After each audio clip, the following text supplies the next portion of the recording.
December 7, 1942. 2200 hours. The estuary of the Gironde occupied France. A wall of white water rose out of the darkness directly ahead of 5 canoes and 10 Royal Marines. They had been paddling for less than 3 hours. They were already down 2 men, and the worst of the river had not even started yet. The canoe named Conga capsized in the second tidal race. Sheard and Moffat clung to the hull. Hasler towed them toward the shore as close as he dared, but the German positions were too near. He told them they could be taken no further. They would have to swim. Sheard said it was all right, that he understood. Both men let go and swam for a shore they would never reach.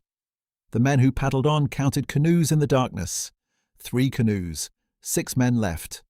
Major Herbert George Hasler, Royal Marines, aged 28, had just lost 4 of his 10 men in a single night before a single mine had been placed. He had 2 canoes left and 50 miles still to paddle. He had no way to know whether the mission was already over. He paddled on anyway. This is the story of Operation Frankton. It is the story of 10 men, 5 canvas canoes, and 1 freezing December fortnight in occupied France. 8 of those 10 men did not come home. What the other 2 did before the mines went off, and what was done to the 8 after they were caught, is one of the most extraordinary and most disturbing episodes in the entire history of British special operations. Herbert Hasler was born in Dublin on February 27, 1914, the son of a Royal Army Medical Corps officer. His father died on May 4, 1917, when the troopship Transylvania was torpedoed by a German submarine in the Gulf of Genoa, off the Italian coast. 412 men went down with her. Hasler was 3 years old. He and his older brother were raised by their mother in Portsmouth, with the sea filling the space left by everything else. As a boy, he built a canoe from instructions in a magazine and paddled it solo to the Isle of Wight. At 16, he won a scholarship to Wellington College. He was commissioned into the Royal Marines, straight from school in 1932. By 1940, he was the fleet landing officer at Scapa Flow. He then fought at Narvik in Norway, attached to the French Foreign Legion, and returned with an Order of the British Empire, a mention in dispatches, and the French Croix de Guerre. He acquired the nickname Blondie from his magnificent fair moustache, and he kept it for the rest of his life. By every account, Hasler was unusually intelligent, inventive, physically fearless, and obsessed with small craft. He was also impatient with bureaucracy and indifferent to convention, which made him exactly the kind of officer the peacetime British military worked hard to discourage. The wartime military needed him desperately. In early 1942, Hasler submitted a paper to Lord Louis Mountbatten's Combined Operations Headquarters. The argument was simple. Small 2-man canoes, launched from a submarine, could slip through harbour defences that bombers and warships could not breach. 2 men with limpet mines working in silence at 3 in the morning could do more damage to a well-defended port than an entire air squadron. The Admiralty had dismissed a similar idea the previous year. But in 1942, with Italian frogmen having recently planted limpets on British battleships inside Alexandria Harbour, the idea had new urgency. Mountbatten read the paper, backed the plan, and told Hasler to build a unit around it. On July 6, 1942, the Royal Marines Boom Patrol Detachment was formally established at Lumpsfort, Southsea, Portsmouth. The name was a deliberate misdirection. The unit was officially patrolling the anti-submarine boom across Portsmouth Harbour at night. Nobody was meant to know what they were really training for. On September 21, 1942, Hasler submitted his plan for an attack on the port of Bordeaux. He proposed 3 canoes. Mountbatten approved the plan on October 13 and doubled the number to 6. He also ordered that Hasler himself was not to lead the mission. He was too valuable to risk. Hasler pushed back. He told a superior officer, according to those present, that if the men went without him and did not return, he would never be able to face their families. Mountbatten relented. The question was, why Bordeaux? The answer lay in the raw materials of modern war. By late 1942, Bordeaux was the western terminal for Germany's blockade runners. These were fast, disguised merchant vessels making secret round voyages between occupied France and Southeast Asia, carrying rubber, tin, tungsten and vegetable oils outbound and precision machinery inbound. In the 12 months from June 1941 to June 1942 alone, 25,000 tons of crude rubber had arrived in Bordeaux.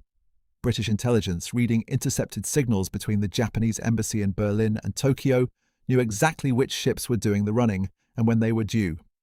The port was also home to a major German submarine flotilla. It was, in short, one of the most valuable enemy logistics hubs in Western Europe.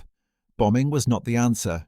The Royal Air Force's accuracy on inland industrial targets in 1942 was too poor to justify the risk to French civilians living alongside the dockyard. A conventional commando raid was equally impossible. The August 1942 disaster at Dieppe, where over 3,400 Canadian troops were killed, wounded or captured in a single morning, had made Combined Operations Headquarters extremely cautious about large assaults on fortified ports. Bordeaux had roughly 20,000 German troops in its garrison and 32 naval patrol vessels working the estuary. It could not be taken by force. It had to be entered by stealth. The canoes were the key to the whole plan. Officially called Cockle Mark II, they were designed in part by Hasler himself and built at Cowes. Each was roughly 15 feet long and just over 28 inches wide, with a plywood deck and floor and canvas rubber sides that could be folded flat for storage in a submarine's torpedo compartment. Each carried 2 men, 8 limpet mines, 3 sets of paddles, a compass, 6 days of rations, a camouflage net, 2 hand grenades, a repair bag, and the magnetic holdfasts used to clamp the canoe briefly to a steel hull while a mine was attached. The whole ensemble was silent, near invisible on dark water, and entirely dependent on the skill and stamina of the 2 men inside it. Hasler was looking for specific qualities in his volunteers: good physique, ability to swim, no strong family ties, eagerness to engage the enemy, indifference to personal safety. Those were the words he used. He found what he was looking for. 10 men were selected for the mission, divided into 2 groups. A division put Hasler himself and Marine William Edward Sparks into the lead canoe, Catfish. Sparks was 20 years old, born in Clerkenwell, London, on September 5, 1922. Fast, strong, and entirely without fear of the dark. Alongside them in Crayfish were Corporal Albert Laver, 23, from Birkenhead, and Marine William Mills, 21. In Congo were Corporal George Sheard, 27, from North Corner, Devonport, and Marine David Moffat, 22, born in Belfast but raised since infancy in Halifax, Yorkshire. B Division put Lieutenant John McKinnon, 21, from Glasgow, and Marine James Conway, 19, from Stockport, in Cuttlefish. Sergeant Samuel Wallace, 29, and Marine Robert Ewart, 20, from Glasgow, were in Coalfish. A 6th canoe, Cachalot, carried Marine William Ellery and Marine Eric Fisher, 20, from West Bromwich. A 13th man, Marine Norman Colley, was designated reserve. Training ran through October and November of 1942. The men drilled canoe handling, submarine launch and recovery, limpet mine arming, ship recognition, silent paddling, river navigation by tide and compass, and escape and evasion. One exercise took them from Margate across the Thames mudflats and up the tidal swale toward Deptford Dockyard, which they were to attack. They were intercepted well before they arrived. The commander of Combined Operations told Hasler dryly that he now had plenty of errors to learn from. In mid-November 1942, the unit moved north to the River Clyde. The submarine assigned to carry them was His Majesty's Submarine Tuna, a T-class boat commanded by Lieutenant Commander Richard Rakes, who had already earned his Distinguished Service Order for operations in command of another submarine, Seawolf. The Marines boarded at Holy Loch on November 30, 1942, and Tuna sailed the same day. The crossing of the Bay of Biscay took a week. Tuna contacted one enemy submarine en route, slipped through a minefield laid by the Royal Air Force, and navigated for a period in fog so thick that even the captain could not fix his position.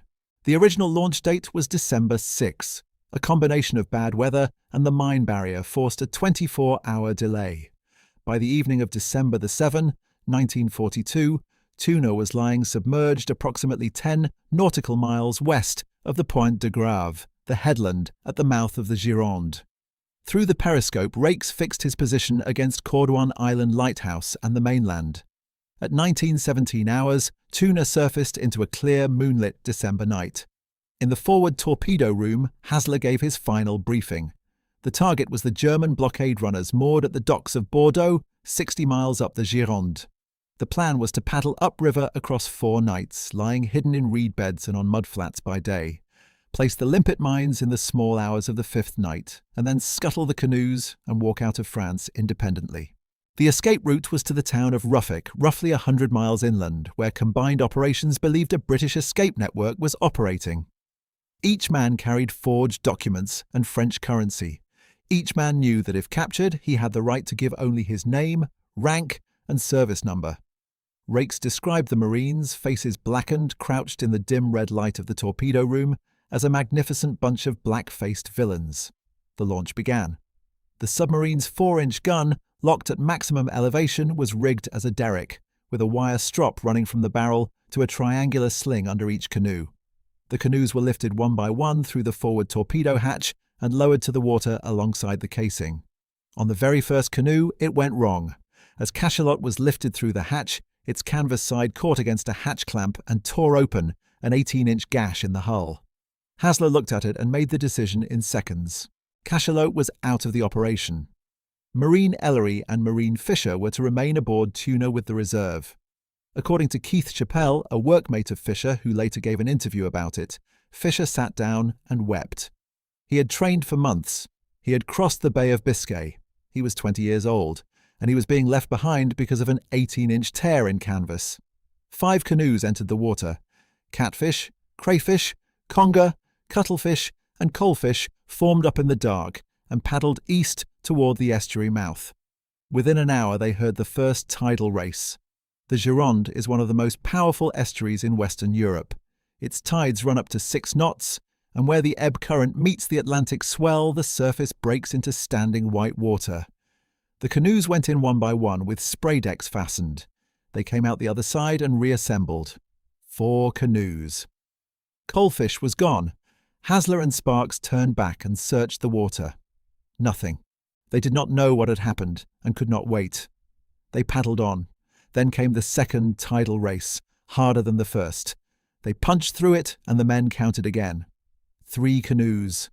Conger had capsized. Sheard and Moffat were in the water, clinging to the upturned hull. Hasler brought Catfish alongside and took Sheard under tow. McKinnon took Moffat on Cuttlefish. They paddled hard toward the nearest shore, but the German positions were too close, and getting closer risked every man still afloat. Hasler told Sheard he could take him no further. He would have to swim for it. Sheard said it was all right, that he understood. Both men let go and swam for the shore. They died of hypothermia in the Gironde that night. Moffat's body was found on the Ile de Ré on December 14th, 1942. He was identified by the red identity tag around his neck. He was 22 years old. Sheard's body was never positively identified. 3 canoes pressed on through the rest of that first night. They came upon a checkpoint in the estuary, German vessels at anchor across the waterway. Hasler passed the order. Lie flat. Single paddles. Dead slow.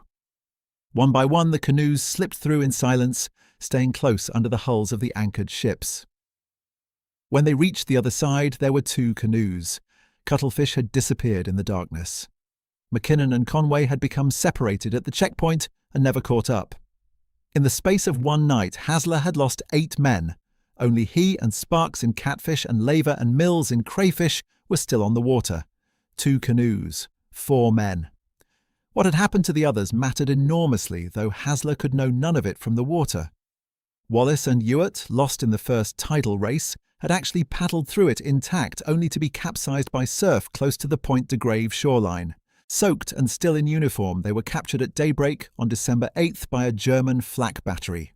McKinnon and Conway, separated from the others at the checkpoint near Le Verdon, pressed on up the Gironde alone. They paddled for 3 more nights, reaching the Ile de Cazaux and pushing further south toward Bordeaux. On the night of December 10 to 11, near the Bec d'Ambay, where the Dordogne flows into the Garonne, Cuttlefish struck an underwater obstacle and was holed. Both men went into the water. They swam ashore and found shelter with a French farming family, the Jobert family, near the village of Cessac. McKinnon had an infected knee, a carbuncle that had been worsening for days. He could barely walk. They made a plan to head for Spain, but none of this reached Hasler on the water. He only had the darkness ahead of him and 2 canoes behind. The 4 remaining men covered 20 miles in 5 hours on that first night and came ashore before dawn near Saint-Vivien-de-Médoc, hiding in the reed beds. As the sun rose, local fishermen stumbled directly on their position.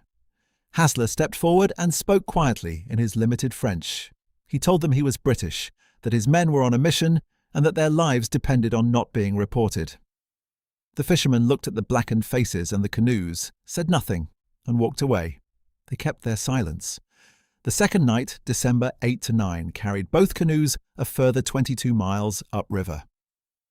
They landed near Saint-Estèphe before first light. The third night, December 9 to 10, brought them 15 miles further to a landing on the Île de Cazaux, a long mud-flat island whose northern tip, they discovered at daybreak, was occupied by a German anti-aircraft battery. They lay through a long day motionless under the camouflage nets, within earshot of German voices. On the fourth night, December the 10 to 11, the strong ebb tide held them to only 9 miles. They came ashore at dawn, still short of Bordeaux. After laying up through the 5th day, Hassler made his decision. They would not attack that night. They would hide one more day and strike on the night of December 11 to 12. They spent that final day of waiting hidden in reeds 9 feet high on the left bank of the river, directly opposite the Bassins dock complex. Across the water they could see the superstructures of moored vessels, the cranes and warehouses of the port, and the lights of Bordeaux in the middle distance. During that day they armed the limpet mines and reset the time fuses to 8 hours. The mines were curved magnetic devices designed to be held against a steel hull below the waterline, while the operative used a placing rod to position them. 8 per canoe, 16 between the 2 crews. That afternoon, Hassler and Lever went over the plan together in the reeds. Catfish would attack the western quays along the Quai Carnot. Crayfish would cross to the eastern berths at Bassins. If the eastern berths were empty, Lever was to double back and attack whatever targets remained on the western bank. They would meet 2 miles downstream after the attack and then scuttle the canoes. The 2 canoes slipped into the main river at approximately 2100 hours on December 11th. The night was clear. A sliver of moon hung over the city.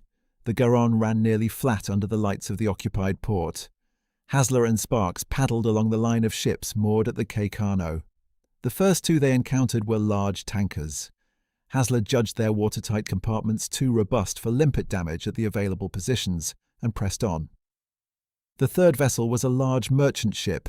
He brought Catfish alongside, pressed the canoe against the steel hull with the magnetic holdfast, and placed 3 mines across the engine room and propeller shaft.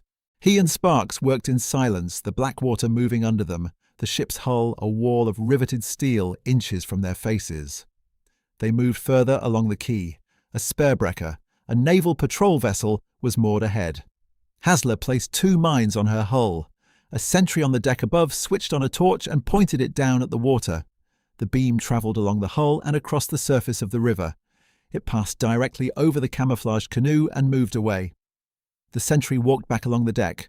Hassler placed the remaining 3 mines on a merchant ship and a tanker further along the quay. 8 mines in total on 4 vessels.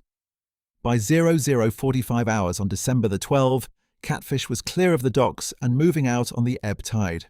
Crayfish, meanwhile, had crossed to the eastern bank and found the Bassins berths empty of suitable targets. Lever turned back, as briefed, and paddled to the quays Catfish had already left. There he found 2 vessels still unmined. All 8 of Crayfish's mines went on. 5 on a large cargo ship, 3 on a smaller liner moored alongside her. 2 miles below Bordeaux in darkness, Hassler heard the faint sound of a paddle. He gave the recognition signal. It was Lever. Both pairs had completed the attack. All 16 mines were in place. They paddled downriver together until the sky to the east began to lighten. Near a place called Saint-Genest-de-Blay, they came ashore for the last time. They slashed the hulls of both canoes and pushed them into the current. The canoes sank. 4 men stood on a French riverbank in the December grey, in blackened faces and damp woolen uniform, over 100 miles from the Spanish border. Hassler shook hands with Lever. There was no ceremony and no speech. Each pair was on its own now. Make for Ruffolk. Find the escape network. Get home. They separated and walked in opposite directions into the French countryside. The first limpet mine exploded in Bordeaux harbour at approximately 0700 hours on December 12, 1942. Further detonations followed sporadically through the morning. The last was heard around 1300 hours. When the smoke cleared and the German investigators went to work, the damage was significant. The cargo ship Alabama was holed and badly damaged. The freighter Dresden was holed below the waterline and sank. The Tannenfels, a large blockade runner, listed badly and was later refloated only to be deliberately scuttled and used as a block ship in the estuary. The Portland suffered internal fires and serious hull damage. The spare breaker and a tanker designated Python were also hit. Research published in 2010, drawing on newly available documents, revealed that a sixth vessel had suffered the most extensive damage of all six. All of it carried out by 4 men in the dark with canvas boats and magnetic mines. None of this was known to the outside world. Not yet, and not for months. In Berlin, the German Naval High Command was furious. 32 patrol vessels had been working the estuary. 20,000 troops garrisoned the port. Every approach had been surveilled, and somehow 4 men in 2 canvas canoes had come 60 miles upriver in the middle of the night and placed 16 mines on 6 ships. The German communiqué, issued on December 10 before the mines had even gone off, announced curtly that a British sabotage squad had been caught near the estuary mouth and finished off in combat. This was not true. It was a cover story designed to deny Britain any confirmation that the mission had succeeded. Now for the part of this story that is not about courage. It is about what was done to the men who were caught. On October 18, 1942, 6 weeks before Tuna sailed, Adolf Hitler had issued a secret order. It was distributed in 12 copies to senior German commanders. The order stated that all men taking part in what it called commando raids, whether in uniform or not, whether surrendering or resisting, were to be annihilated to the last man. It added that even if these individuals made obvious their intention of giving themselves up as prisoners, no pardon was on any account to be given. The order applied across Europe and Africa. It was signed by Hitler personally.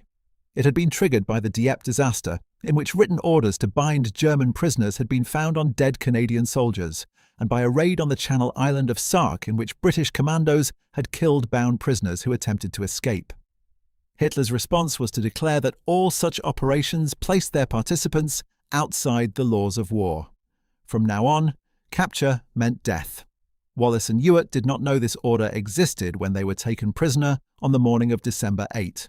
They were interrogated over several days by both the German Naval Security Service and the Abwehr, the military intelligence organization. They gave their names, ranks, and service numbers. They said nothing else. The request to delay their execution for further interrogation was recorded in the war diary of Vice Admiral Johannes Bachmann, the naval commander for Western France. The diary entry for a subsequent date reads in translation that the shooting of the 2 prisoners was carried out by a naval unit in the presence of a security service officer on order of the Führer. Wallace and Ewart were shot on the night of December 11, 1942, in a sandpit in a wood north of Bordeaux. At approximately the same moment, the limpet mines they had never seen placed were beginning to detonate in Bordeaux harbour. The German Naval Staff War Diary noted, in its own words, that the execution was in accordance with the Führer's special order, but was nevertheless something new in international law, since the soldiers were in uniform. The officer who wrote those words was not troubled enough by this observation to refuse the order. He recorded it, filed it, and moved on. Mackinnon and Conway, meanwhile, were still trying to reach Spain on foot. Mackinnon's infected knee had become so swollen he could barely walk. In late December, they reached the town of La Réole, 30 miles southeast of Bordeaux. Mackinnon could go no further. They sought help at a local address. The French gendarmerie arrived and handed them to the German authorities. Lever and Mills were captured near Montlieu-le-Garde, after, it is believed, being betrayed. All 4 men were held in German custody. They were interrogated separately and are not known to have disclosed any operational information. They were executed in 1943.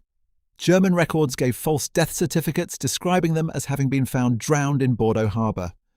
Research published in 2010, drawing on documents not previously available, concluded that all 4 were almost certainly shot in a wood north of Bordeaux, in the same area where Wallace and Ewart had been killed, rather than in Paris as older accounts had assumed. The exact date remains unknown. The Germans went to considerable lengths to ensure it would be. 7 of the 8 dead, Laver, Sheard, Mills, Conway, Wallace, Moffat, and Ewart, are today commemorated on the Naval Memorial at Plymouth.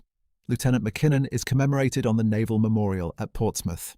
Their names are there because there are no graves. At the Nuremberg trials in 1946, the war diary of Vice Admiral Bachmann was entered into evidence.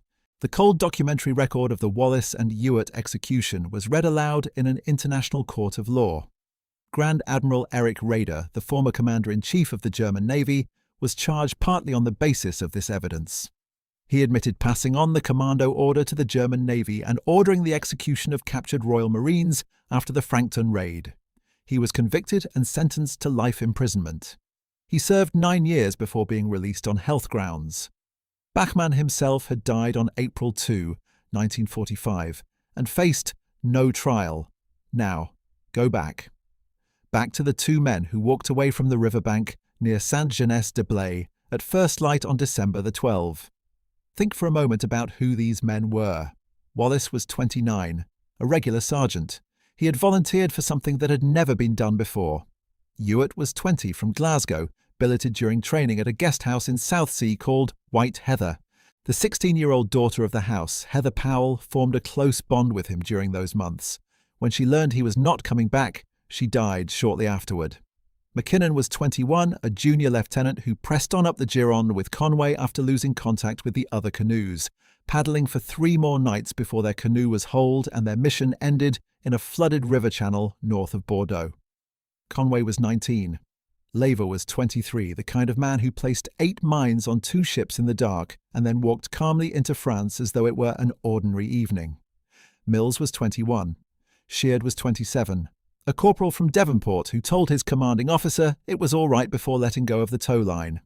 Moffat was 22, born in Belfast, raised in Halifax, and his body was found in a dune on the Ile de Ré with a red identity tag that told only his name and his date of birth. These are not famous names. They are not on the walls of Whitehall. Most people who live in the cities they came from have never heard of them. Hasler and Sparks had roughly 100 miles to cover on foot to reach Ruffec, through occupied countryside in December in civilian clothes taken from French farmers. They moved by night. They slept in barns and under hedges. North of a village called Saint-Preuil, a farmer's wife handed them jackets and trousers and took their uniforms away. They buried what remained of their military kit. They were now, technically, unlawful combatants under the same order that had been used to kill their comrades. They knew this. They walked on. They reached Ruffec on December 18th, 1942, 11 days after being launched from a submarine in the Bay of Biscay.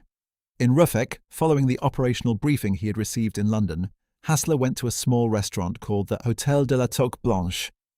He and Sparks sat and waited. The owner was suspicious. Eventually, a local doctor was produced, a man who had spent time in England and who, according to Sparks in his later memoir, was considered the only reliable judge of whether an English accent was genuine. Sparks spoke.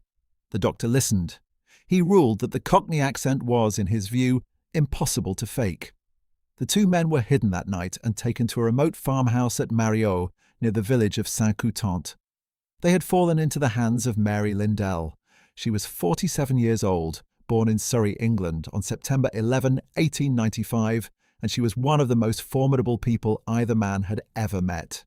She had nursed on the Western Front in the First World War, been awarded the Croix de Guerre twice, and had also received the Russian Tsarist Order of St. Anne, an unusual decoration for a British woman, earned for her service to the wounded during the First World War.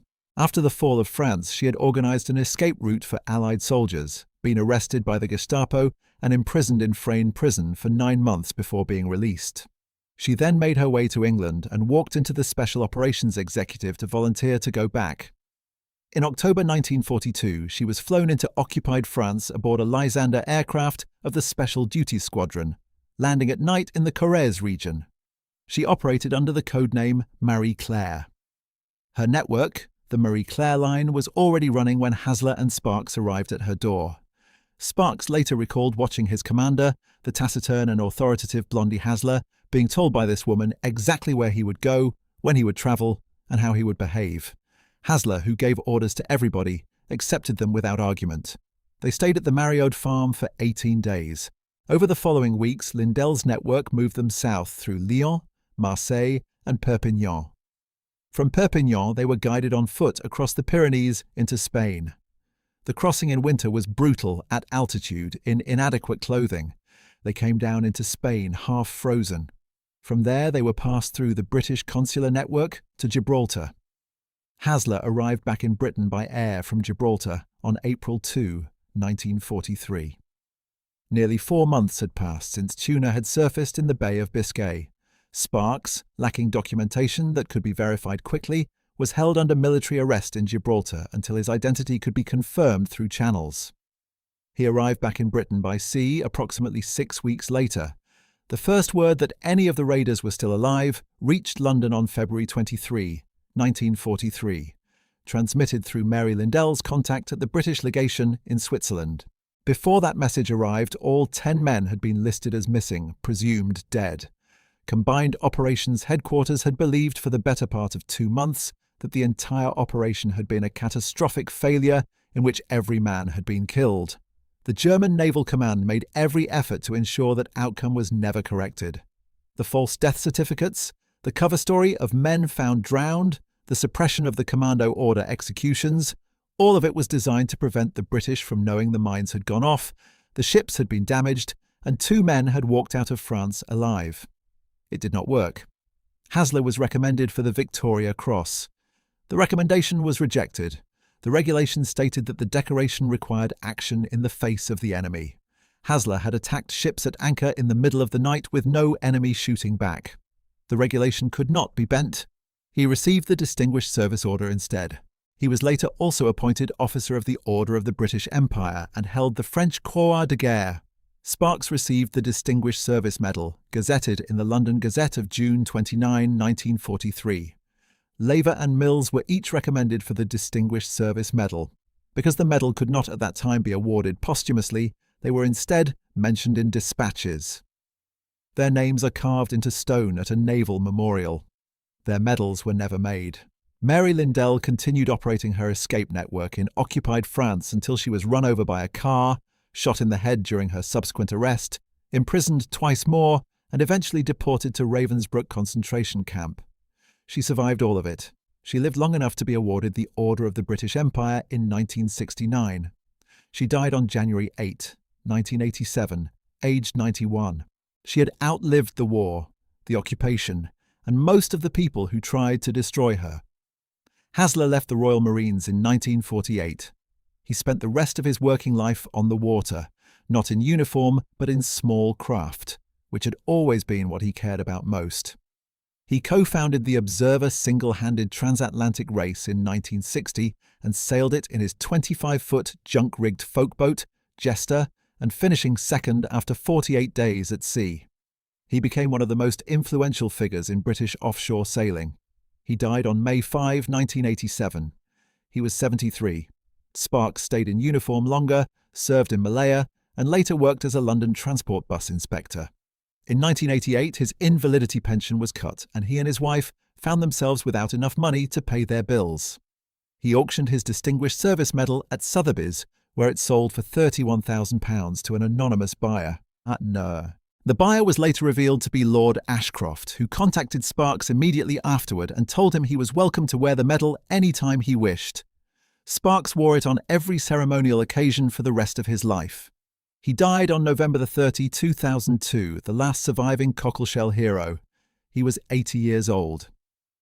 Marine Eric Fisher, the man left weeping on the casing of tuna because his canoe had torn on a hatch clamp, returned to West Bromwich after the war and rarely spoke about what had happened.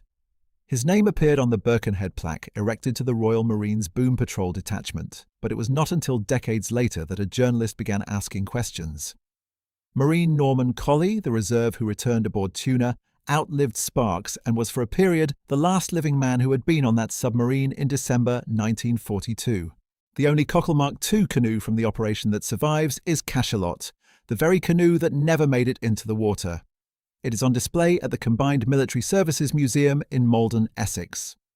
The canoes that completed the mission, Catfish and Crayfish, were slashed and sunk in the Gironde, and have never been recovered. There is a walking trail today that follows Hasler and Sparks's exact escape route from the estuary to Ruffec and beyond.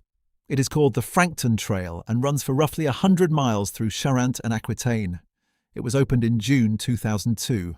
The Hôtel de la Toque Blanche in Ruffec, where Hasler and Sparks sat in silence waiting to find out whether their cover story would hold, still stands. There is a slab of Purbeck stone at Royal Marines Pool, the headquarters of the Special Boat Service, the unit that grew out of everything Hasler built. On it are carved the words of Lord Mountbatten. Of the many brave and dashing raids carried out by the men of Combined Operations Command, none was more courageous or imaginative than Operation Frankton. The Special Boat Service is the direct institutional descendant of the Royal Marines Boom Patrol Detachment. The doctrine it was built on, small teams, silent approach, precise placement, clean withdrawal, was proved in the Gironde in December 1942 by 10 men, 5 canoes, and 16 mines.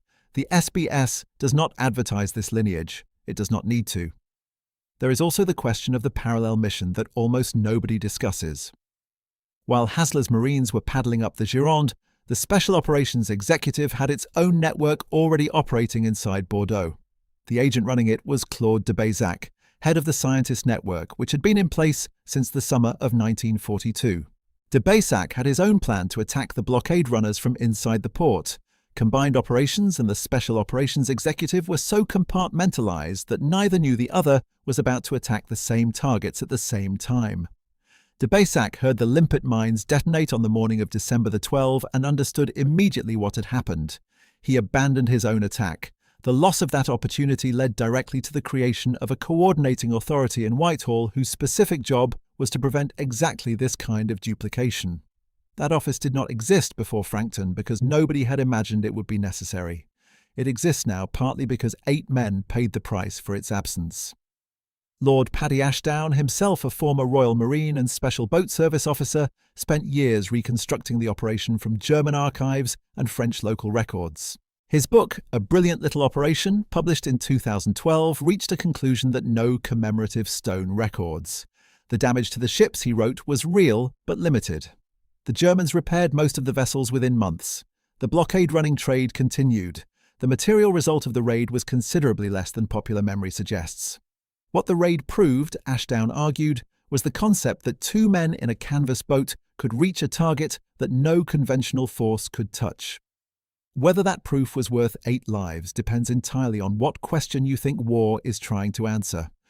Military historians who study the operation tend to converge on one point, and it is not the one that appears on most of the memorials. The doctrine mattered more than the damage. Operation Frankton demonstrated that a small number of highly trained men, correctly equipped and correctly led, could slip inside defences designed to stop armies and fleets. The German Atlantic fortifications were built to detect aircraft and repel warships. They were not built to detect 2 men lying flat in a canvas canoe in the dark, paddling on the tide. That gap, once identified, changed the way the British conceived of special operations for the rest of the war, and for every conflict that followed. What is not open to argument is what the men themselves did.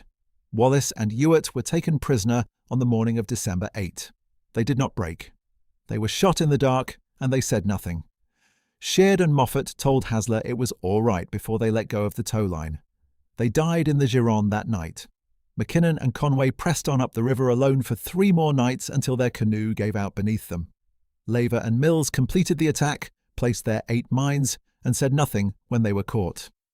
Hasler and Sparks walked to Ruffec and kept walking until they found a way home. They were not household names in December 1942. They were not household names in December 1943. The operation was classified. The executions were classified. The families of the dead received telegrams. They had no other information for years. A book published in 1956 by C.E. Lucas Phillips, called Cockleshell Heroes, was the first time most of the public heard this story. A film of the same name had appeared the previous year, directed by José Ferrer and produced by Albert Broccoli, who later produced the James Bond films. The film was a box office success in Britain. Hasler hated both the title and the film. He had not called them Cockleshell Heroes. He had called them Marines. Today there are memorials in Birkenhead, Stockport, Halifax, Devonport, Glasgow, West Bromwich, and Bordeaux itself. There is a permanent remembrance service held every December in France by the Frankton Souvenir Association.